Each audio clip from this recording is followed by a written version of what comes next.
بسم اللہ الرحمن الرحیم۔ السلام علیکم، کیپٹل ٹاک میں خوش آمدید۔ آپ جانتے ہیں کہ وزیر اعظم عمران خان صاحب نے حال ہی میں اپنے ترجمانوں کے ایک اجلاس میں کچھ گفتگو کی ہے جو اخبارات میں بڑے نمایاں طور پہ شائع ہوئی ہے، اور اس گفتگو کے مطابق انہوں نے اپنے ترجمانوں سے کہا ہے کہ مولانا فضل الرحمان کو بہت جلد حساب دینا پڑے گا۔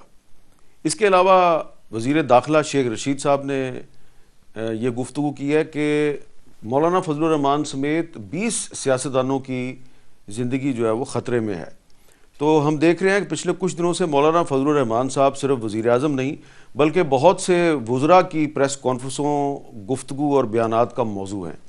تو کچھ سوالات پیدا ہوئے ہیں، تو آج ہم مولانا فضل الرحمان صاحب سے اس پہ بات کریں گے۔ بہت شکریہ مولانا صاحب۔ شیخ رشید صاحب جو ہیں ان کو آپ بہت پرانا جانتے ہیں، آپ کا نام وہ ہمیشہ بڑے احترام سے لیتے ہیں۔ انہوں نے یہ کہا ہے کہ آپ سمیت 20 سیاستدانوں کی زندگی خطرے میں ہے، تو کیا آپ کو احتیاط نہیں کرنی چاہیے؟ شیخ صاحب میرے ذاتی طور پر تو دوست ہیں، میں بھی اس کی عزت کرتا ہوں، وہ بھی میری عزت کرتے ہیں، لیکن آج کل وہ وزیر داخلہ ہیں، یہ دن بھی دیکھنا تھا۔ انہوں نے یہ بات جو کی ہے، میں حیران اس بات پر ہوں کہ ایک طرف ڈیرہ اسماعیل خان کی پولیس مجھے کہتی ہے کہ ہم پر دباؤ ہے کہ فضل الرحمان سے سیکورٹی کلوز کر دو، واپس لے لو، اور دوسری طرف وزیر داخلہ کہتا ہے کہ فضل الرحمان کو خطرہ ہے۔ یہ متضاد صورتحال ہے۔ ایک طرف مجھے خطرہ ہے جس کی بنیاد پر مجھے سیکورٹی فراہم کرنی چاہیے، ایک طرف سیکورٹی واپس لینے کے لیے دباؤ ڈالا جا رہا ہے جس کا مطلب ہے کہ میں محفوظ ہوں۔ یہ ساری چیزیں تضادات کو میں کیسے حل کروں؟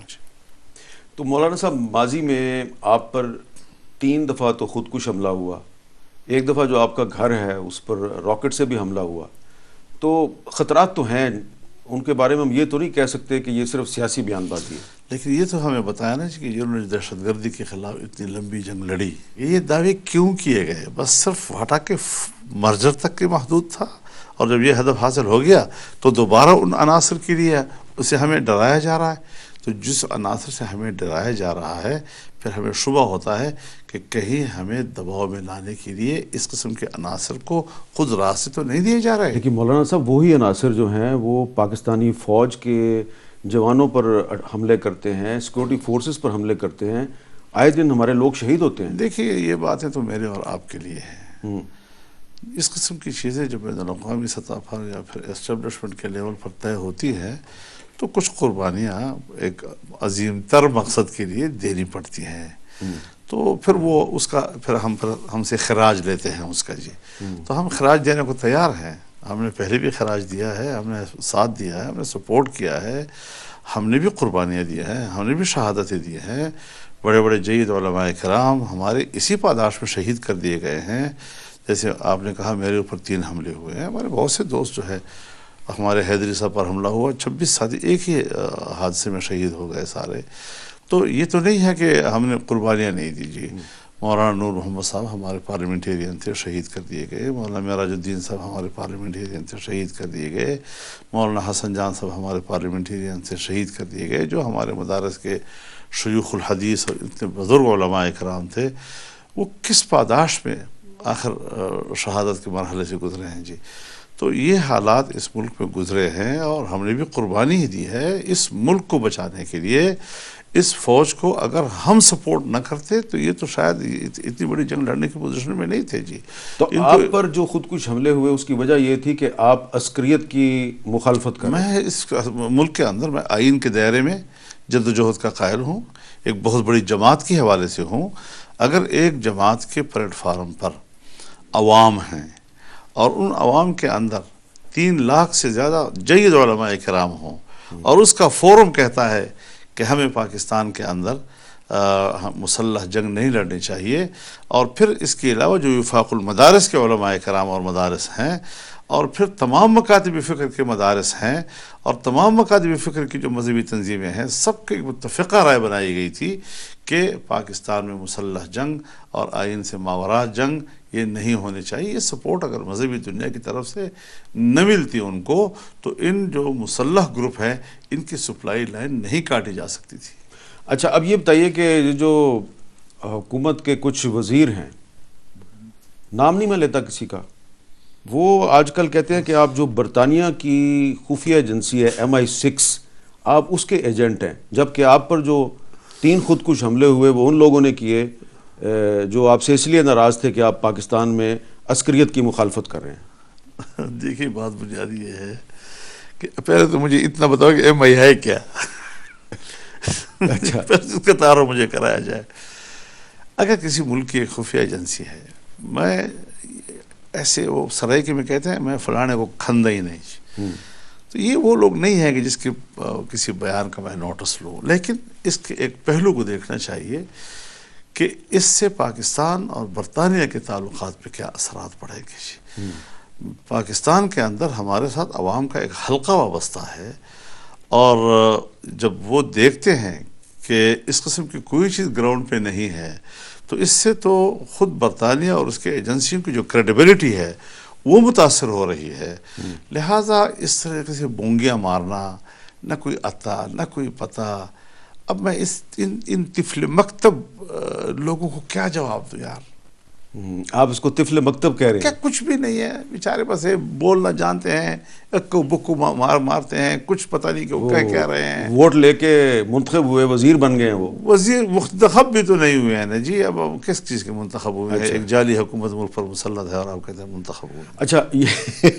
اچھا یہ اسی حوالے سے پچھلے دنوں وزیر اعظم صاحب جو ہیں انہوں نے یہ بھی کہا ہے ایک انٹرویو میں کہ مولانا فضل الرحمان صاحب جو ہیں وہ کہتے ہیں کہ یہ اسمبلیاں جعلی ہیں، ہم ان اسمبلیوں کو نہیں مانتے، لیکن انہوں نے انہی اسمبلیوں سے صدر مملکت بننے کی کوشش کی، پریزیڈنٹ کا الیکشن لڑا، تو اس کا کیا جواب؟ دیکھیے یہ حزب اختلاف کا فیصلہ تھا، اور میاں نواز شریف صاحب نے مجھے ایک دفعہ شہباز شریف کو خط لکھا، پھر مجھے براہ راست خط لکھا کہ اسمبلیوں میں نہ جانے کی رائے اور حلف نہ اٹھانے کی رائے جو آپ کی تھی وہ صحیح تھی، لیکن چونکہ سب نے فیصلہ کیا کہ جانا ہے تو پھر آپ نے بھی کہا، آپ نے ہمارا ساتھ دیا ہے جی، یعنی اس حد تک ضرور ہے جی۔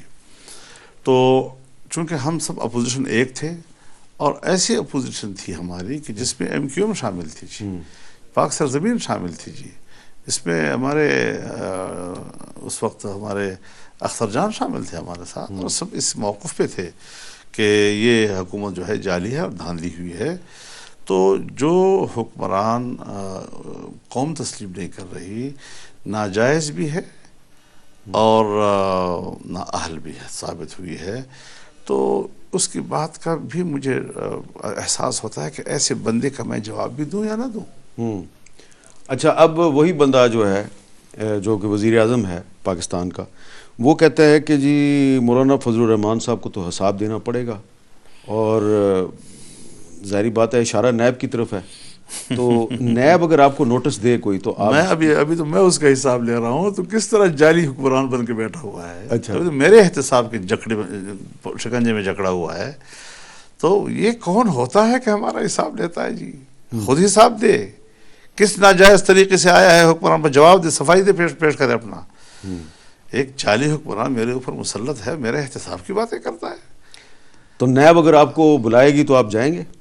نیب کا کوئی ابھی تک نہ آتا ہے نہ پتہ ہے، یہ باتیں پہلے بھی اڑی کہ فضل الرحمان کو نوٹس دے دیا، پھر کچھ نہیں تھا، ابھی پھر اب سوشل دیکھیے میڈیا پہ ایک خبر چلانا اور مجھ تک کوئی نوٹس نہیں آنا، اس کا بھی ہمیں نوٹس لینا چاہیے کہ کسی سیاستدان کا میڈیا ٹرائل کیوں کیا جا رہا ہے جی۔ اور پھر سپریم کورٹ نے اسی نیب کے خلاف فیصلہ دیا ہے کہ سیاستدان کو بدنام کر رہے ہیں جی، پولیٹیکل انجینئرنگ، پولیٹیکل انجینئرنگ کے بعد یہ تو کیس سیاستدانوں کا سن ہی نہیں سکتی اب جی۔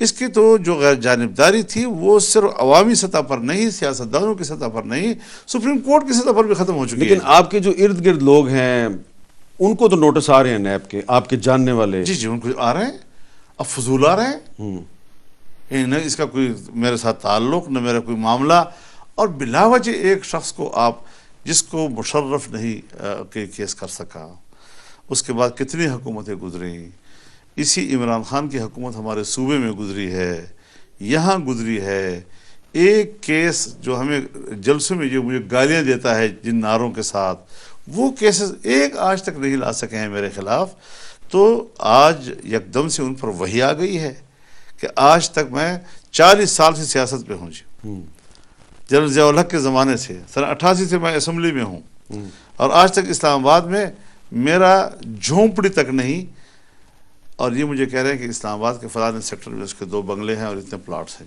کوئی حیا کوئی شرم. 3 ارب روپے کے میں نے چک شہزاد میں پلاٹ بیچے ہیں یا خریدے ہیں، پھر تو پورا شہزاد میرا ہو گیا جی. اگر 10 کروڑ تک بھی ایک پلاٹ ہو اور میں نے 3 ارب کے بیچے ہوں تو پتہ نہیں، پھر تو پورا شہزاد میرا ہو گیا جی. ایسی بھی تو کی باتیں. کسی زمانے میں کہا گیا دبئی میں میرے ہوٹل ہیں، کسی زمانے میں کہا گیا کہ میں نے پرمٹ لیے ہیں. یہ جس جگہ پہ ہم آپ کے ساتھ بیٹھے ہیں یہ بھی دوستوں کا خریدا ہوا مکان ہے کہ آپ کو چھت تو ہونی چاہیے. اچھا. جب میں بے گھر ہوں تو پھر تو کوئی نہیں پوچھتا نا. اچھا. تو یہ بھی بونگی بات ہے. اس سے میں ان حالات سے میں بارہا گزر چکا ہوں چونکہ. اور آپ کو 93-94 کے حالات یاد ہیں. آپ اس کو بڑے تیز صحافی ہوتے تھے. اس زمانے میں کیا کیا کچھ نہیں ہوا میرے بارے میں، کیا کیا باتیں نہیں کی گئیں. میں ان حالات سے گزر چکا ہوں. اس کا مجھے یہ جس طرح ہوتا ہے نا جی، وہ مچھر کے پر کے برابر بھی اس کا میرے اوپر کوئی اثر نہیں ہوتا. یہ جو ایک وزیر ہے مراد سعید صاحب، انہوں نے ایک پریس کانفرنس کی، اس میں غلام علی صاحب پہ فوکس کیا. تو ان پر تو پہلے بھی غلام علی صاحب 2 سال جیل میں رہے. 14 مہینے اس کا ٹرائل ہوا اور کلیئر قرار دے دیے گئے. اب پھر وہی آ گئی. صرف اب وہی الزام دوبارہ وہی. اور کیا چیز ہے؟ تو اب جو حاجی غلام علی پہ اب جو الزام لگایا جا رہا ہے اس کی وہ پہلے بھی فیس کر چکا ہے. حضرت وہ فیس کر چکا ہے. 2 سال ان کو جیل میں رکھا، بلا وجہ رکھا. پھر اس کی پورے جائیداد کی تفتیش کی گئی. یہ کون سا دور تھا؟ یہ میرا خیال میں 2001 مشرف کا دور تھا. اچھا. تو اس وقت یعنی کہ مشرف صاحب جو ہیں وہ آپ سے خوش نہیں تھے. اچھا. انہوں نے تو آپ کو گرفتار بھی کیا تھا، 2-3 دفعہ گرفتار کیا تھا. لیکن میں نے آپ سے پوچھا ہے کہ اگر نیب آپ کو بلاتی ہے تو اگر آپ بے گناہ ہیں تو آپ جائیں گے نیب کے پاس؟ اس کا میں نے ابھی 2 پہلو سے جائزہ لینا ہے. ایک سیاسی حوالے سے، اور اس پر جماعت نے فیصلہ کرنا ہوگا کہ جانا ہے. یہ حملہ شاید فضل الرحمان پر نہیں ہے. ہماری جماعت اور ہمارا کارکن سمجھتا ہے کہ یہ حملہ جمعیت علماء اسلام پر ہے. لہذا پیشی ایک فضل الرحمان کی نہیں ہوگی، پھر پوری جماعت کی ہوگی. اچھا. پوری جماعت جائے گی پھر نیب کے دفتر؟ حملہ ہی پوری جماعت پہ ہے نا جی. ٹھیک ہے. جب کارکن مجھ پہ اعتماد کرتا ہے، اور آج کل کسی سطح پر کوئی شکایت جماعت کے حوالے سے نہیں آئی ہے، اور وہ میرے انتہائی قریب تر رہتا ہے، میرے گھر کو جانتا ہے، میرے پرسنل زندگی کو جانتا ہے، میرے اٹھنے بیٹھنے کو جانتا ہے، تو وہ تو ناراض ہوا ہے. ایسا ناراض ہوا ہے جیسے کہ ہر کارکن پر انہوں نے حملہ کیا ہے.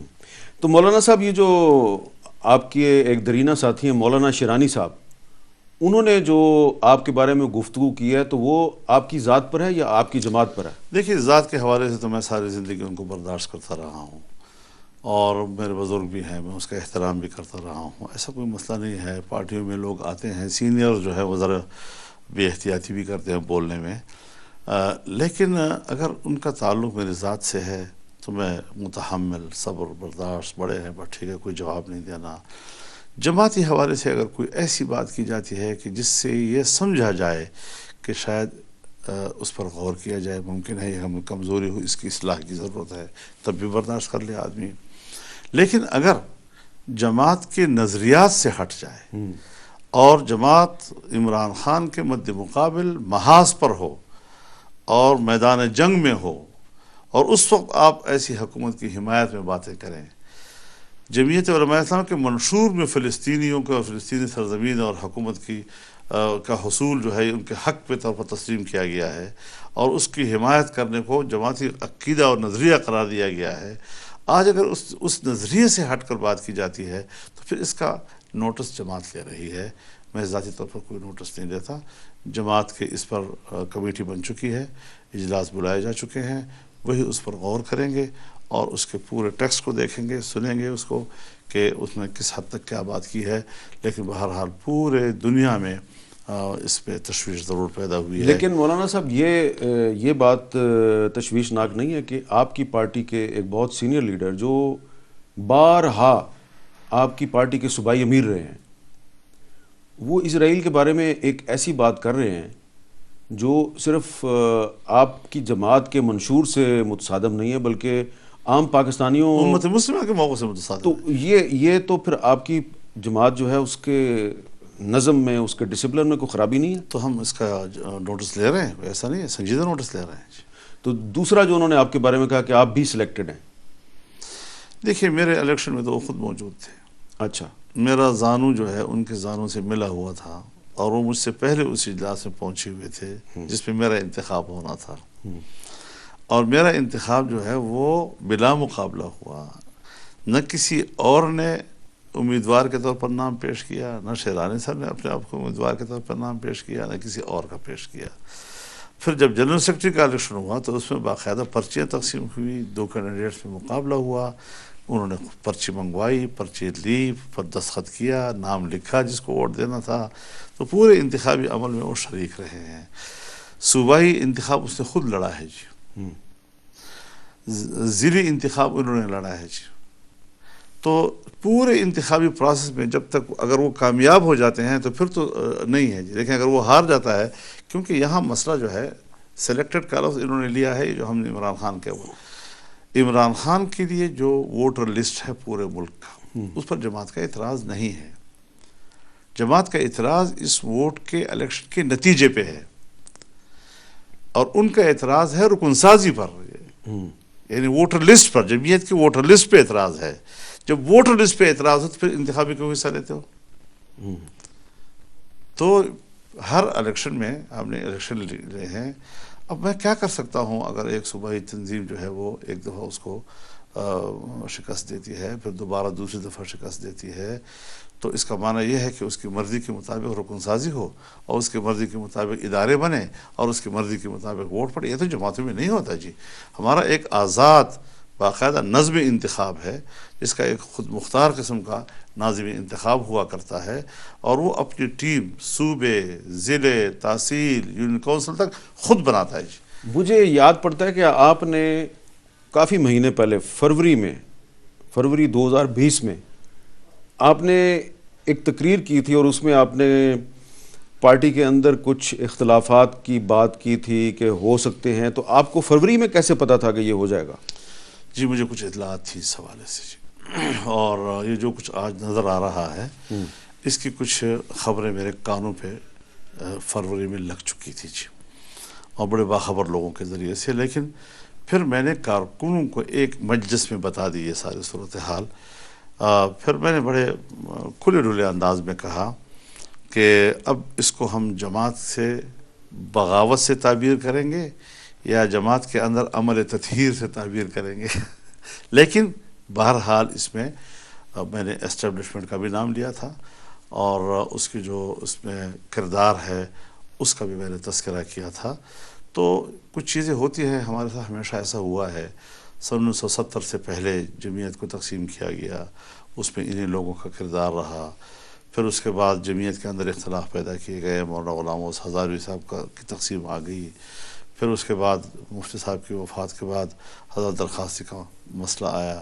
حضرت درخواستی سے جب ہم نے صلح کی اور وہ ہمارے امیر قرار پائے، تو باقاعدہ ضیاء الحق صاحب نے اس زمانے میں C-130 جو ہے علماء کو مہیا کیا کہ آپ جائیں اس کو کہیں کہ اتحاد نہ کریں ان کے ساتھ جی۔ اب اس قسم کی صورتحال میں آپ مجھے جنرل ضیاء الحق آپ کے اس لیے خلاف تھے کہ آپ MRD کی تحریک میں متحرک میں تھے؟ جمہوریت کی بات کر رہا تھا، میں ماشاء اللہ کے خلاف تھا، تو ایک ڈکٹیٹر کو میں کیسے مانتا جی۔ ہم نے اس کے خلاف جنگ شروع کی، اور میں 5 سال جیل آتا جاتا رہا ہوں، کوئی 3.5 سال میں نے جمع کر کے، تو میں نے پوری جیل بنتی ہے اس کے زمانے کی۔ ساری زندگی میں سب سے لمبی طویل جیل میں نے ضیاء الحق کے زمانے میں گزاری ہے، اور میں ڈکٹیٹرشپ کو تسلیم نہیں کرتا۔ اب اگر میرے اس مخالفت کو اسٹیبلشمنٹ یہ سمجھتی ہے کہ فضل الرحمان تو اسٹیبلشمنٹ کے خلاف ہے، تو پھر وہ میرے نظریے کو سمجھے نا کہ میں ملک میں آئین کی بالادستی چاہتا ہوں، میں جمہوری عمل کے ذریعے سے اپنے لیکن نظریات کو مولانا 1990 میں بھی آپ کی جماعت کو کے دونوں دھڑوں کو متحد کیا گیا، یاد ہے نا آپ کو؟ جی ہاں، اور پھر ٹوٹ گئی، 2 حصے ہو گئے، وہ کیا ہوا تھا؟ یہ حضرت درخواست صاحب بات کر رہے ہیں آپ نا؟ 1990 میں؟ نہیں، یہ تو اس سے پہلے تھا، وہ اتحاد ہو گیا تھا ہمارا۔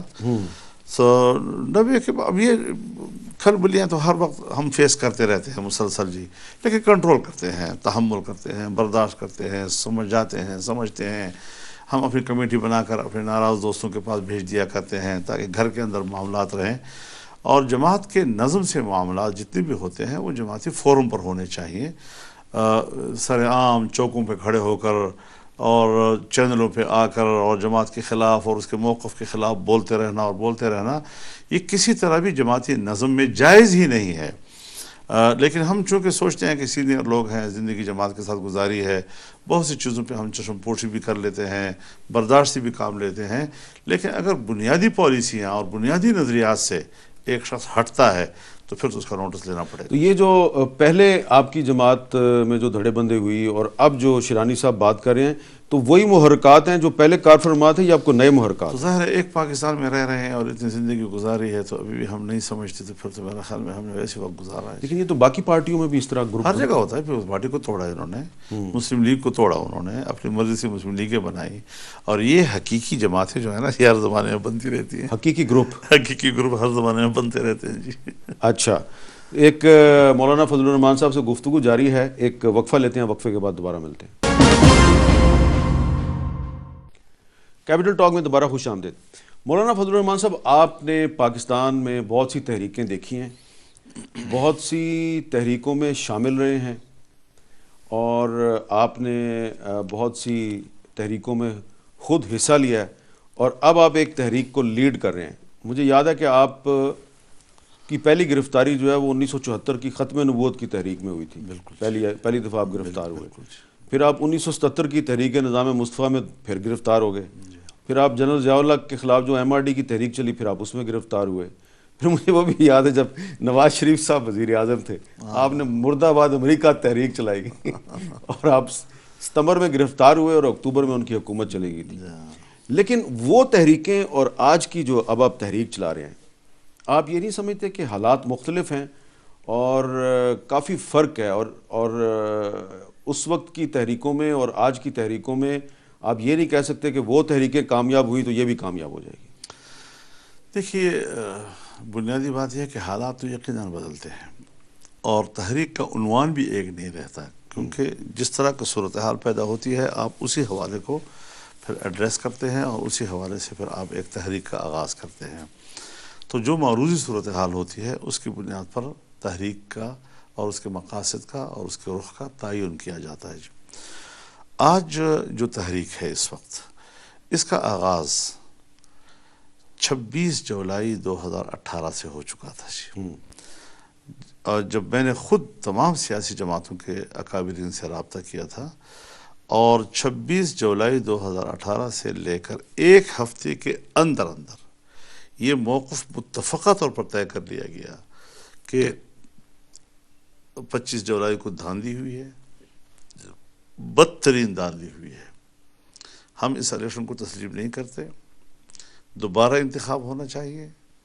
الیکشن کمیشن سے ہم نے احتجاج کیا کہ تم نے الیکشن کا تحفظ نہیں کیا, اور پھر اس کے بعد یہ اتحاد ٹوٹا نہیں, یہ نظریہ ٹوٹا نہیں, یہ سوچ ٹوٹی نہیں ہے جی. ایک تسلسل کے ساتھ اب تک ہم آ رہے ہیں. ہاں یہ ضرور بات ہے کہ حامد میر صاحب ہر چیز جب شروع ہوتی ہے تو اپنے سفر کے دوران وہ نشیب و فراز کا شکار بھی ہوتی رہتی ہے جی, اتار چڑھاؤ دیکھتی رہتی ہے. کچھ یقیناً ایسی ٹیکنیکل کمزوریاں ہماری اس تحریک میں آئی ہیں کہ جس کی وجہ سے جو وقت تھا مضبوطی سے صورتحال کو کنٹرول کرنے کا وہ کچھ ہم نے ضائع کیے. اور بہرحال ہر پارٹی کی اپنی سوچ ہوتی ہے, ان کی سوچ میں شاید وہ صحیح تھا, لیکن ہماری رائے ہر وقت یہی رہی ہے کہ دیکھیے اگر ایک دفعہ ایک ناجائز حکومت نے اپنی گرفت مضبوط کر لی اور پھر اس کے بعد اسٹیبلشمنٹ کی ان کی پشت پناہی حاصل ہے, وہ ان کے پشت پر ہے. اور میں تعجب کرتا ہوں کہ جس ادارے کو ہم غیر جانبدار سمجھتے ہیں اور جس کو غیر جانبدار ہونا چاہیے, افسوس کی بات ہے کہ وہ ایک فریق کا کردار ادا کر رہی ہے. تو ہم تو اسٹیبلشمنٹ سے بھی یہی کہتے ہیں کہ بھئی آپ اس کی پشتیبانی چھوڑ دیں اور اس کی سرپرستی سے دستبردار ہو جائیں. یہ حکومت نہیں ہے اور اس نے ملک کو ڈبو دیا ہے, اور پھر اس کے ذمہ دار آپ قرار دیے جائیں گے. جو ملک کو نقصان ہوگا تو آپ قرار دیے جائیں گے. اور یہ میں آپ کو بتا دوں کہ 1971 میں بھی ہم نے غلطی کی, لیکن ہم نے وہ جرم جو ہے وہ سیاستدانوں کے منہ پر ملا، اور آج یہ گزشتہ 5-10 سالوں میں یہ بات سامنے آ رہی ہے کہ اصل ذمہ دار کون تھے جی. لیکن جو آج تحریک ہے اس کے اصل ذمہ دار پہلے دن سے معلوم ہے. آپ نے جو پچھلے سال ایک آزادی مارچ کیا تھا، اس کی آپ نے تیاری جو ہے وہ کئی ماہ تک کی، اور اس بڑے بڑے جلسے کیے آپ نے، اور اس کے بعد آپ نے آزادی مارچ کیا، اور پھر آپ کافی دن تک یہاں اسلام آباد میں آ کے بیٹھے رہے، پھر آپ واپس چلے گئے. اب جو آپ نے پی ڈی ایم نے جو لانگ مارچ کا اعلان کیا ہے، تو وہ تو 1 مہینہ یا 1.5 مہینہ رہ گیا اس میں. کیا تیاری آپ کی کیا ہے اس کے لیے؟ دیکھیے تیاریاں تو چل رہی ہیں. ابھی جو ہماری ڈویژنل لیول پر ریلیز چل رہی ہیں جس میں کہ مرکزی قیادت کسی نہ کسی شکل میں موجود ہوگی. کہیں پر سارے ہوں گے، کہیں پر بعض پارٹیوں کے، کہیں پر بعض پارٹیوں کے، دوسرے پارٹیوں کے. تو وہ بھی اسی لیے تیاری ہے کہ ہم اسلام آباد کی طرف لانگ مارچ کریں. لیکن ظاہر ہے جی کہ کچھ وقت دینا پڑتا ہے. جیسے ہم نے 28 جولائی کو کوئٹہ میں اعلان کیا کہ ہم جائیں گے، لیکن آپ کے پاس اگست بھی ہے، ستمبر بھی ہے، اور اکتوبر میں ہم جائیں گے. اور اکتوبر میں بھی ہم نے 27 کو شروع کیا جی. ان 3 مہینے کا اس پہ تیاری کرنی پڑتی ہے، لوگوں کو منظم ہونا پڑتا ہے، اور اس میں سفر کے وسیلے، سفر کے ذریعے، سفر کے لیے زاد راہ، اور پھر جہاں پر اگر ہم ٹھہر گئے تو کتنا ٹھہرتے ہیں اس کا تو کوئی پتہ نہیں ہوتا. 1 دن ہے، 10 دن ہے، مہینہ ہے. تو 3 مہینے ہمیں اس تیاری میں لگے تھے، اور تب جا کر پھر آپ نے دیکھا کہ اس آزادی مارچ کو تاریخ جو ہے وہ محو نہیں کر سکے گی جی. اور اس میں یہ تھا کہ مین فیصلے ہماری پارٹی خود کرتی تھی، باقی پارٹیوں کو ہم اعتماد میں لیتے تھے، ان کی سپورٹ ہمیں حاصل تھی. چنانچہ پورے سندھ میں تمام پارٹیوں نے استقبال کیا، پنجاب میں سب پارٹیوں نے استقبال کیا، کے پی میں مختلف جماعتیں ہمارے ساتھ رہیں. لیکن مین اس وقت جو رول تھا اس میں، اور جس کو آزادی مارچ کا نام دیا گیا، وہ جمعیت علماء اسلام کے حوالے سے تھا. آج یہ ہے کہ آج وہ ساری پارٹیاں خود فعال ہیں، اور سب اس میں سنجیدہ ہے کہ ہم نے صرف تائید نہیں کرنی، ہم نے باقاعدہ عملی طور پر پہنچنا ہے اس میں، اور اس میں ہم نے یہاں شمولیت اختیار کرنی ہے. اب اس کو ڈیفیوز کرنے کی تحریک کون چلا رہا ہے جی؟ عمران خان نہیں چلا رہا جی، اسٹیبلشمنٹ چلا رہا ہے. عمران خان نے کہا کہ آپ تو اسلام آباد میں 7 دن بھی نہیں بیٹھ سکتے.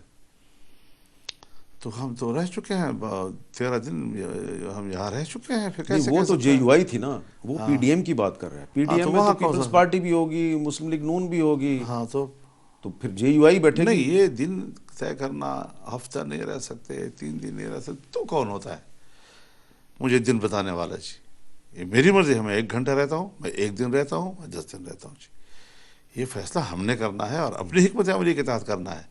آپ ہمیں آر دلا کر ہمیں ہماری اپنی جو حکمت عملی ہے، جس کو اسٹریٹجی کو ہم نے طے کرنا ہے، وہ ہم سے چھیننے کی کوشش کر رہے ہو. نہیں، لیکن مولانا صاحب آپ لوگ تو یہ کہتے ہیں نا، تو بلاول صاحب بھی جو ہیں وہ یہ کہہ رہے ہیں کہ ہم اسلام آباد جائیں گے تو عمران خان کا استعفیٰ لے کے آئیں گے. تو عمران خان جو ہے وہ استعفیٰ 7 دن میں دے دے گا؟ نہیں جی، استعفیٰ لینا دینے کی بات نہیں ہوتی جی. آپ نے سیاسی تحریک چلانی ہے، تحریک میں پریشر ڈالنا ہوتا ہے، تحریک میں آپ نے صورتحال کو تبدیل کرنا ہوتا ہے، اور آرام سے اور درخواست کے ساتھ استعفے نہیں دیے جاتے، آپ کو مجبور کرنا پڑتا ہے. تو مجبور کیسے کریں گے آپ؟ تو وہ عوامی قوت کے ساتھ جی. عوامی قوت جو ہے وہ ان کو نہیں چلنے دے گی، اور ابھی بھی نہیں چلنے دے رہی. حکومت کدھر ہے؟ حکومت تو ابھی بھی نہیں ہے جی. اور جو حکومت چلا رہے ہیں وہ آپ بھی سمجھتے ہیں اور ہم بھی سمجھتے ہیں. حکومت تو کوئی چیز نہیں ہے اس وقت جی. اب اگر میں بزدار کو کہوں کہ وہ حکمران ہے، یا اللہ، قیامت کا دن نہیں ہے جی. اگر میں کہوں محمود خان حکمران ہے جی، اگر میں کہوں کہ جام کمال حکمران ہے، تو یہ اپنے ساتھ مذاق نہیں کر رہا ہوں میں. نہیں، لیکن یہ جن کو آپ حکمران نہیں سمجھتے، انہوں نے ایک چھوٹا سا فیصلہ کیا ہے، اعلان کیا کہ ہم سینٹ کا الیکشن مارچ کی بجائے فروری میں کروائیں گے. اور الیکشن کرانا ان کا کام، یہ حماقت تو یہی ہے کہ ان کو یہ پتہ نہیں ہے کہ الیکشن کرانا ہمارا کام ہے یا سینٹ کا الیکشن کمیشن کا کام ہے. ہاں، پرائے اداروں کے اختیارات پہ قبضہ کرنا، اس کے ڈومین میں داخل ہو جانا، یہ کون سی عقل مندی ہے؟ یہ جو تاثر ہے کہ آپ لوگ دراصل اس لیے اسمبلیوں سے استعفوں کی بات کر رہے ہیں اور اسلام آباد آ کے دھرنا دیں گے تاکہ سینٹ کا الیکشن نہ ہو. سینٹ کا الیکشن کیوں ہو آخر؟ یعنی ایک پارٹی جعلی پارٹی ہے اور اس کی صوبائی اسمبلیوں میں اکثریت جعلی ہے، اس اکثریت کی بنیاد پر وہ الیکشن لڑ کر ایک پارلیمنٹ کے ایک ادارے کے اوپر قبضہ کرے. کیوں ہم یہ موقع دیں اس کو جی؟ نہیں تو وہ تو کہتے ہیں ہم فروری میں الیکشن کروا دیں گے، پھر کیا کریں فروری گے؟ میں نہیں ہو سکتا الیکشن جی. پہلے بھی ہوا ہے، پچھلا الیکشن بھی دیکھیے فروری میں میں ہوا. گزارش کروں، ایک دفعہ اگر آپ کا پریشر بڑھ گیا تو پھر الیکشن نہیں ہو سکتی جی. سینٹ کی کیا اخلاقی حیثیت رہ جائے گی جی؟ سینٹ کو کون ادارہ کہے گا؟ ابھی بھی جو چیئرمین جس طریقے سے بچا ہے اس کے بعد بھی یہ چیئرمین ہے، اس کے بعد بھی کوئی انسان کا دل کہہ سکتا ہے کہ یہ چیئرمین سینٹ ہے؟ بچانے والے جو تھے وہ تو اپوزیشن کے سینیٹرز تھے نا جی.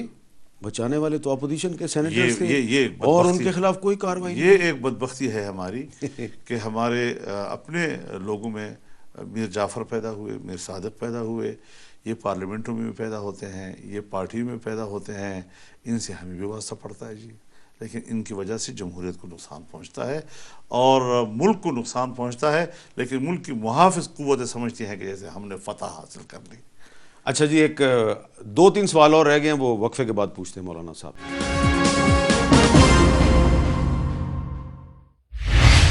کیپٹل ٹاک میں دوبارہ خوش آمدید. مولانا صاحب، آپ نے لانگ مارچ کیا، آپ اسلام آباد آ گئے، آپ نے دھرنا دے دیا، روز آپ مطالبہ کریں گے، مریم نواز شریف صاحبہ، بلاول صاحب روز مطالبہ کریں گے عمران خان استعفیٰ دو، وہ استعفیٰ نہیں دیتا، پھر کیا ہوگا؟ جب استعفیٰ نہیں دے گا تو ملک کے حالات خراب ہوں گے، بحران بڑھے گا جس کا پھر کوئی متحمل نہیں ہوگا. آئینی بحران پیدا ہو جائے گا، سیاسی بحران، آئینی بحران، اور پھر جو قوتیں سمجھتی ہیں کہ ہم ملک کو چلا رہے ہیں شاید پھر ان کے بس کی بات. مولانا صاحب آپ حکومت کو بند گلی میں دھکیلتے دھکیلتے کہیں آپ اپوزیشن کو بند گلی میں تو نہیں دھکیل دیں گے؟ نہیں، انشاءاللہ العزیز تحریکی جو ہے وہ خود اعتمادی سے آگے بڑھتی ہے.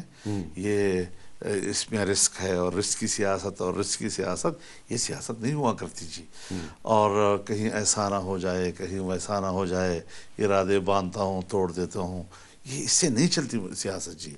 کلیئر کٹ آپ کو لائن لینے ہوگی اور بالکل یکسوئی کے ساتھ آپ کو اپنے ہدف کی طرف بڑھنا ہوگا اور اس بات سے بے نیاز ہونا ہوگا کیونکہ میرا ایمان ہے کہ نتائج اللہ کے ہاتھ میں. ایک کامن آدمی کا سوال ہے، عام آدمی کا سوال ہے کہ 2014 میں عمران خان آیا، اسلام آباد بیٹھا رہا، 126 دن تک روز مطالبہ کرتا تھا. عمران خان کہتا تھا نواز شریف استعفیٰ دو، نواز شریف استعفیٰ دو، اور عمران خان کو کس کس کی حمایت حاصل تھی وہ سب لوگ جانتے ہیں. آپ کو تو وہ حمایت حاصل نہیں ہے، پھر آپ کو استعفیٰ کیسے ملے گا؟ آپ نے دیکھا نا کہ جمہوری قوت کامیاب ہو گئی. اس نے ایک منتخب اسمبلی کے خلاف غیر جمہوری دھرنا دیا جی، اور اس وقت بھی یہی تھا کہ اسٹیبلشمنٹ اس کی پشت پر تھی، لیکن سیاستدانوں کی اکٹھ اور پارلیمنٹ کی یکجہتی نے شکست دے دی یا نہیں دی تھی ان کو جی. تو آج تو ہم جعلی اسمبلی کے مقابلے میں آ رہے ہیں جی. اور آج بھی تمام اپوزیشن جو ہے اس وقت جو اسمبلی میں متحد تھی اور اپوزیشن بھی حکومت کے ساتھ ایک ہو گئی، آج وہی لوگ اپوزیشن میں متحد ہے اس وقت. اچھا، یہ جو ہمارے وزیر وہ آج بھی تنہا ہے، کل بھی تنہا تھا. ہمارے وزیر خارجہ ہیں شاہ محمود قریشی صاحب، وہ 2-3 دفعہ کہہ چکے ہیں بڑے اعتماد کے ساتھ کہ پیپلز پارٹی استعفوں پر مولانا فضل الرحمان اور نواز شریف کے موقف کی حامی نہیں ہے. دیکھیے یہ فیصلے ہو چکے ہیں، کسی کی رائے نرم ہوگی، کسی کی رائے سخت ہوگی، لیکن مجموعی فیصلہ جو سب کا پی ڈی ایم پہ ہے. یہ بیانات اس لیے دیے جاتے ہیں کہ پارٹیوں کے درمیان تاثر دیا جائے کہ جیسے فرق ہے، جیسے ایک پیج پہ نہیں ہے. تو اس قسم کی چیزیں تو حکومت کا حربہ ہوتا ہے. اگر وہ ایسی بات نہیں کریں گے تو پھر وہ کیا کہیں گے؟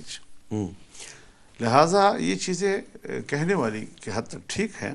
باقی جب 10 پارٹیاں اکٹھی ہوتی ہیں تو 10 پارٹیوں کی ہر ایک کی اپنی رائے ہوتی ہے. پھر ایک رائے سخت ہوتی ہے، ایک نرم ہوتی ہے، ایک کچھ اور تجاویز کے ساتھ ہوتی ہے، دوسری کو. لیکن جہاں بات آخر پک جاتی ہے اور ایک جگہ پر اکٹھی ہو جاتی ہے وہ ہوتا ہے فیصلہ. یہ جو بلاول صاحب نے کہا کہ ہمارے استعفے جو ہیں وہ ایٹم بم کا کام کریں گے، تو وہ ایٹم بم تو سب کو تباہ کر دیتا ہے.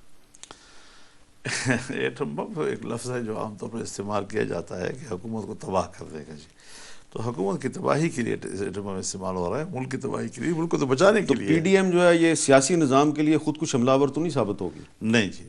پی ڈی ایم اگر جس طرح ہم چل رہے ہیں اور پوری یکسوئی کے ساتھ ہم نے اس جو عہد و پیمان کیا ہے اور خاص طور پر جو ہم نے اعلان لاہور کیا ہے اور ہم نے جو 11 نکات پہ اتفاق کیا ہے، وہ ایک ایسا میثاق ہے ہمارا کہ ہم آگے چل کر الیکشن میں ایک دوسرے کا مقابلہ کر کے بھی جب حکومتیں بنائیں گے اور ان خطوط کو لے کر ہم آگے بڑھیں گے تو ملک میں ایک مثبت قسم کی سیاسی نظام وجود میں آئے گا۔ آخری سوال، جب آپ اسلام آباد آ جائیں گے، آپ کا دھرنا جو ہے وہ کافی دن چل جائے گا اور بقول آپ کے ایک سیاسی بحران پیدا ہو سکتا ہے، اس کے بعد تو ڈائیلاگ کرنا پڑے گا۔ ڈائیلاگ تو ہم ان لوگوں سے بالکل نہیں کریں گے، یہ تو میرا کلیئر کٹ اعلان ہے جی۔ اگر ڈائیلاگ نہیں کریں گے تو مسئلہ کیسے حل ہوگا؟ مطلب استعفیٰ دینا پڑے گا ان کو جی۔ پہلے دیکھ لیں استعفیٰ آپ۔ دے، الیکشن کی تاریخ کا اعلان کریں، پھر دیکھیں گے اس کے اچھا، الیکشن کی تاریخ کا اعلان، ہاں پھر اس کے بعد تو ڈائیلاگ ہوگا نا؟ فوراً پھر اس پہ کسی کوئی آیا کہ بھائی آپ کے کوئی تحفظ الیکشن نظام پہ ہیں، پھر الیکشن کمیشن سے بھی بات ہو سکتی ہے، کوئی اور آئے گا، لیکن پہلے اس کا اعلان کر دیا جائے کہ حکومت مستعفی، فلاں تاریخ کو الیکشن ہونا ہے۔ بہت بہت شکریہ مولانا فضل الرحمان صاحب، بڑی تھینک یو۔